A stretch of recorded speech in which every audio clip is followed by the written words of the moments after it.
our women will be cut off. So that's what this protocol is doing for us. How women will be integrated into. My last memory I have on with my grandmother was visiting the farm. Way back 15 years ago, when she was still alive, we were always visiting the farm. My grandpa was never there. I know our gentlemen on the platform will not agree. Our gentlemen on the platform will not agree. But women are always at the front line of entrepreneurship, and our youth are following suit. So we need to give them the right resources, the right skills to make them more included. So that's why the Agenda 2063's aspiration is very, very intentional about women and youth. Of course, if you are able to build that kind of capacity, it will improve innovation. There will be more trade because there will be more goods available to create more jobs. Moving products from one country to another will help us achieve the economic integration we are all looking for to help us have an inclusive African prosperity that is envisaged in the Agenda 2063. Next slide, please.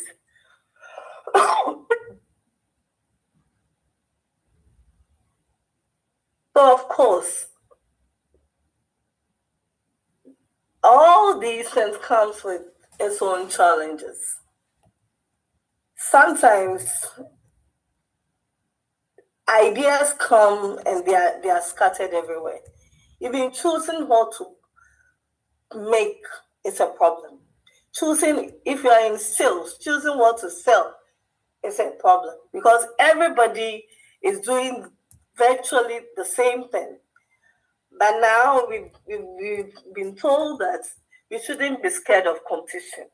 It's just a filter. It's not a threat. It's just meant to help us stand out. We have limited market access, though after has been created. But still, moving from Ghana to Togo, how does the road infrastructure look like? Are there real lines to move our products? The market is there, all right, but we still have limited access to get there. Hiring of employees. Be the entrepreneur, you cannot do it alone. You are the frontliner, but you still need help. Are we getting the right skilled people to assist us? Are they dedicated as you are? Remember, the vision belongs to you alone. Until you share the vision, make them make you part owners of the business, the vision remains yours. So hiring the right people is key. Are we getting the right people to help us? Weak infrastructure, just as I mentioned. Cash flow management. Honorable made us believe that we shouldn't have a single cash flow. So that is very critical. Regulatory barriers. We still have 54 African countries with 54 rule books. Which one are we using? Now, Agenda 2063 is here to help us integrate our economies. If all countries can come together and work together, I think that can work. Then one of the advocates that we made was how we can have a one-stop shop for implementing AFTA. That best most of the country after coordinating offices. Because as an entrepreneur, if I enter an office, I should be able to have information about how to register my business, have information about how to file my taxes, have information about customs, have information about FDA registration and all that it needs to make my business work. Sometimes moving from offices to offices for information about business operations is very, very frustrating. So having a one-stop shop where all this information can be gotten at a go is really essential. Your marketing strategy, how does it look like? Because you cannot make your goods and keep them in your offices, or you cannot make your goods and keep them in your factories. It needs to be sold. How does your marketing strategy look like? Limited access to finance. I think we've spoken at length. Self-doubt.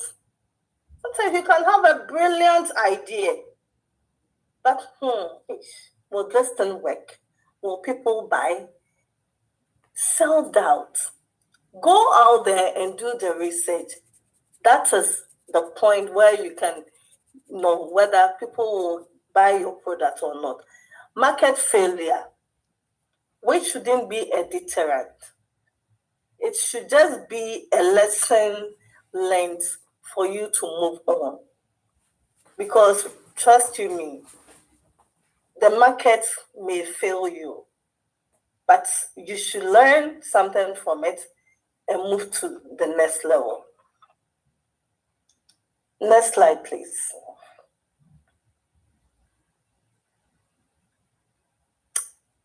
So, of course, we've identified certain policy gaps that we can all talk about. Weak implementation of policies. We have the Agenda 2063 here. How is it being implemented? Even after. It is in its fifth or sixth year this year. Has there been an evaluation about its performance? In my organization and myself, we are thinking through how we can have an advocacy around the state of AFTA to see how it has performed over the period. Fragmented regulatory frameworks. 54 countries with 54 rule books. Which one should we use? Limited coordinations across countries. We need to harmonize our laws. That's why Agenda 2063 is here. So what can the entrepreneurship ecosystem do for us? As governments, they need to give us the right policies and regulations to help us win. Because we've already been told that the government don't create work. We entrepreneurs do. But we need the enabling environment to do that. As a private sector, we need to put in money and innovations. But that can only be done when the right policies and regulations are. A very good point was made by Honorable. He mentioned that policies would set the table, but we entrepreneurs bring the food. That is a food for thought. Academia brings in the skills and research. NUGS, you out there, our first board of directors, we are waiting for you to bring the skills and the research and the technology to help us transform our countries. Development partners, funding and support. But one critical thing that development partners need to understand is the duplications in the system. I think there should be coordination as to which development partner is focusing on which sector to avoid the duplications in the system. The fact that there is money doesn't mean it should be dumped everywhere. Where are the priority sectors? Are other partners already operating there? Which other sectors can we focus on? These are essential considerations that all development partners should have in mind. And we should be able to turn all the challenges that we said from the beginning into some sort of opportunities. Informalities. Our businesses are so informal. One man business, we operate on our own. We are our own accountants, we are our own salespersons, we are our own marketing executives, we are our own everything. We should gradually move towards a certain formalization of our business pathways that will make us attractive for investing. The infrastructure gaps. Where the gaps exist, are there no innovations that we can put in to make us flourish? I remember when we were in school, in university, we called something appropriate technology. What are the innovative opportunities in there that can help us circumvent all the infrastructure gaps? We cannot continue to sit and wait on the government to do everything. Youth unemployment. We cannot sit anymore.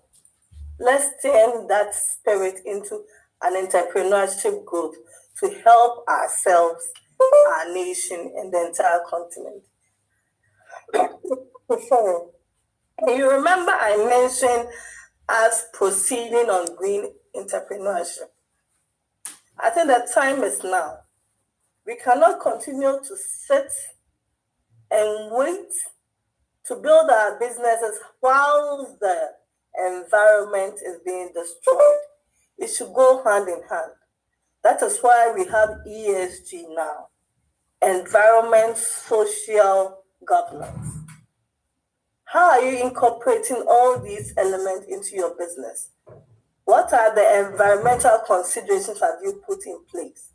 As you build your factories, how do you repurpose your wastewater? Can you channel your wastewater into going in straight into your WC so that you can use that to be flushing off your waste? There should be some sort of environmental considerations. We have the circular economy here. How do you ensure that the products that you use to sell, let's assume you sell sardines. Do you have any mechanism to bring back the cans, if truly your sardine cans are aluminum, to bring it back into your production system where you turn it into aluminum plates and sell them? That's a circular economy.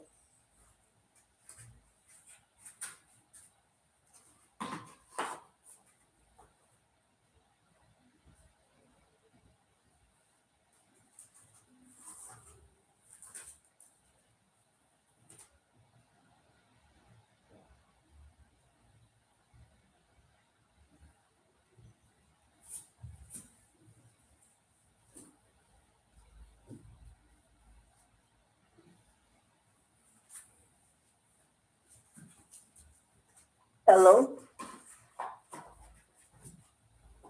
Oh, hello. Yes, sorry for that. That is circular economy. How you can incorporate the social issues. How are you serving your own employees? How are you serving your community in which you work? Your governance systems. All these are important considerations that you have to put in your business. So as you build your businesses, the environment are protected. Because remember, I mentioned that everything is taken from the environment and everything goes back into the environment. You pick your raw materials from the environment and you dump your waste back into the environment. So I hope my point is clearly made about the need to protect the environment. And we should try as much as possible to try and recycle. Because in recycling, it saves us money and it saves us the environment as well. Because if you manufacture using recycled products, you take less raw materials from the environment. So all these are considerations that we should incorporate into our business planning whilst there is still an opportunity. Sometimes at the beginning, it will look like it's a cost driver, but in the long term, it's definitely a win for your business. And this perfectly aligns with Agenda 2063 that talks about the sustainability goals. Let's move to the slide, please.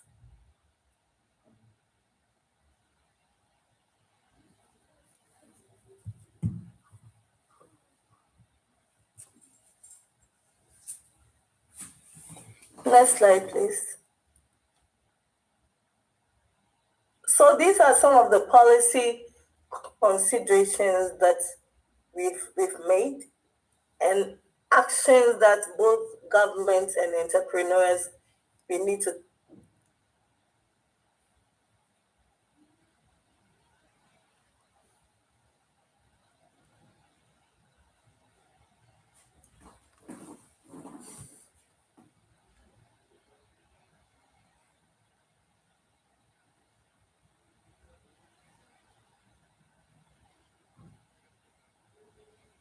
books.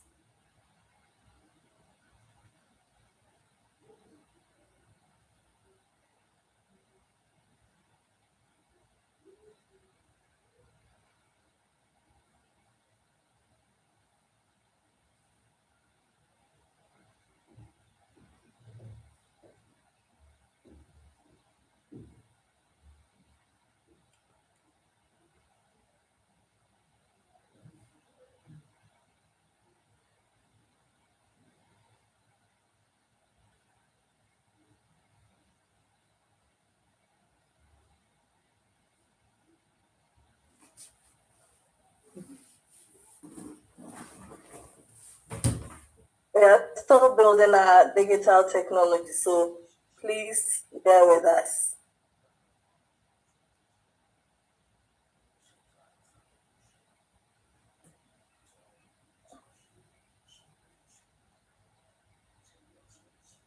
Yes, as I was saying, we should be able to harmonize our systems and our regulations so that we can have seamless rules governing all our business and our entrepreneurs, bringing them all together into a common fold.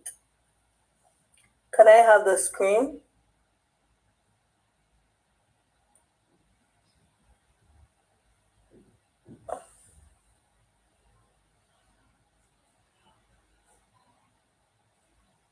So we are saying that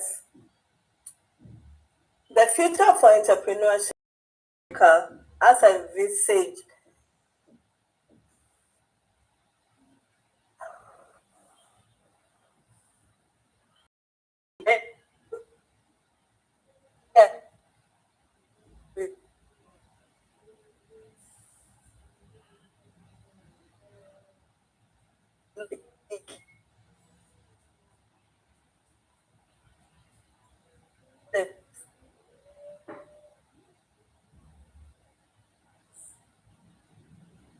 important. So whichever AI that we are using for our businesses, we should know the data sources, how the systems were trained, the data that we used to train the data, the systems and all that. We should invest in climate smart enterprises because the end result is full of benefits for our enterprises. We should have Pan-African startups. As Africans, we have the power, we have the capabilities to build our own startups. And when this is done, we should be able to get our investors invest in our businesses. Sometimes people build their startup, have their prototype, and they are forced to sell their businesses. If we continue on that trajectory, we cannot have the Africa envisaged.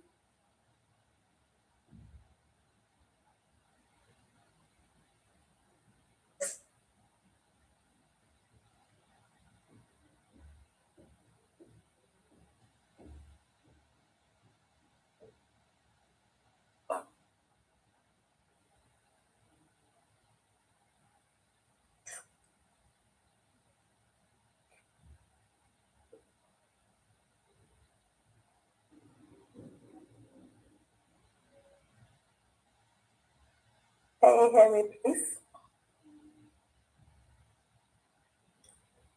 Yes, please, we can hear you.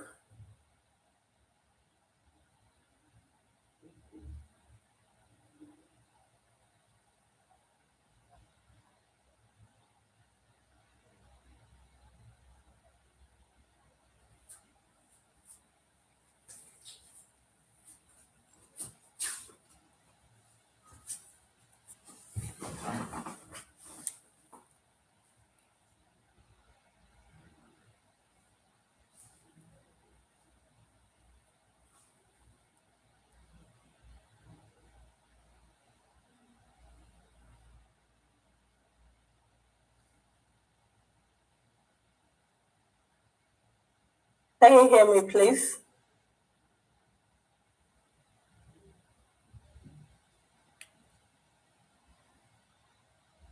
Hello? Yes, please, you can come ahead. Okay. Can we move to the next slide, please?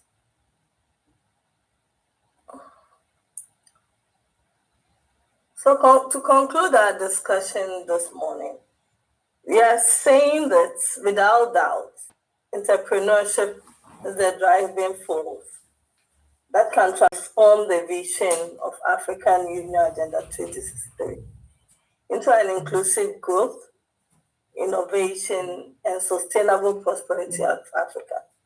And thankfully, AFTA has created a market where African entrepreneurs can now have opportunities to scale their businesses, have access to larger markets, and promote regional integration. Empowering women and youth with finance, digital skills, and supportive policies is essential for unlocking Africa's full economic potential. We shouldn't forget green entrepreneurship. We should be digitally innovative. We should build climate resilient enterprises, as this plays critical role in building competitive and sustainable African economies.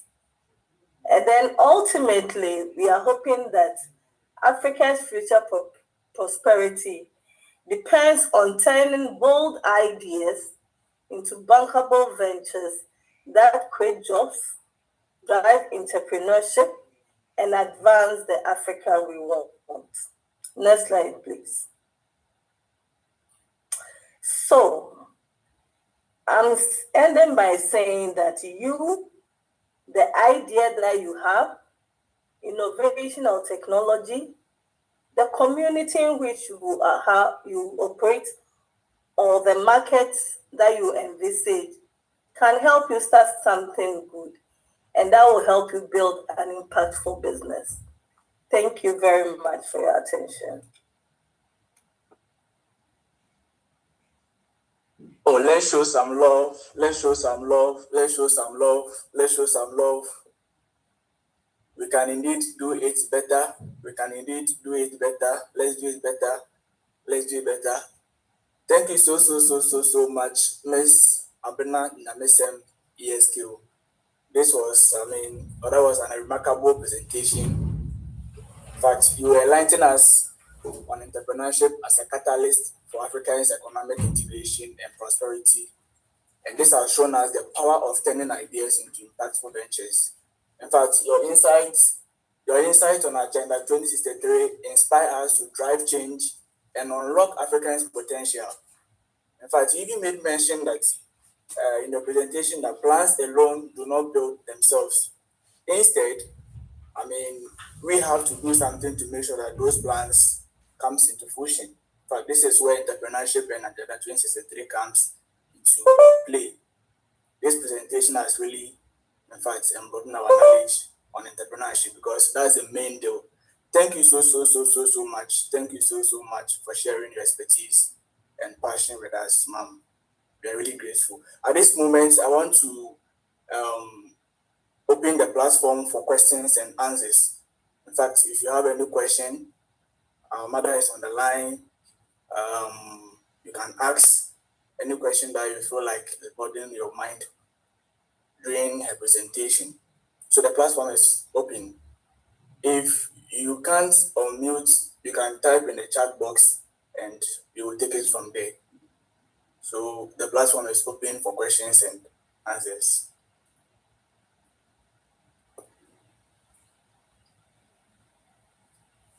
Any question?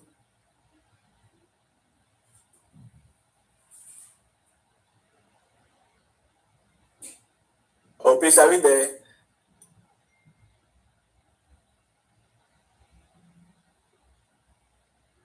Are we there?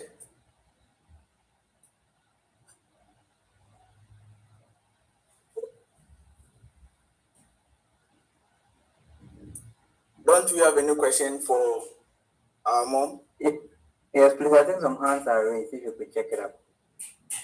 Oh, okay. Okay.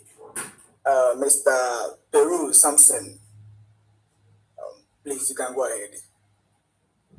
Yes, so please, first of all, I want to say a very big thank you to His Excellency and then also to Madame Abina for the insightful lessons that they've actually given.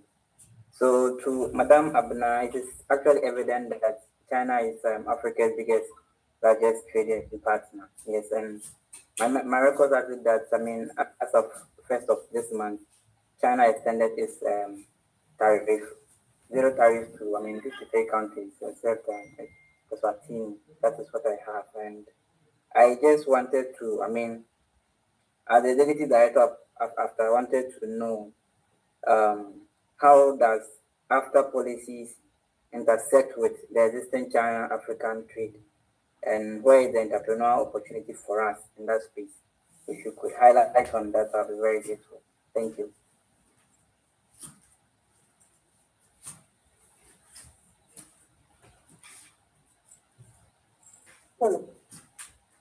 Hello, Mr. Peru Thompson, right? Yes, please, Peru Samson. Yeah.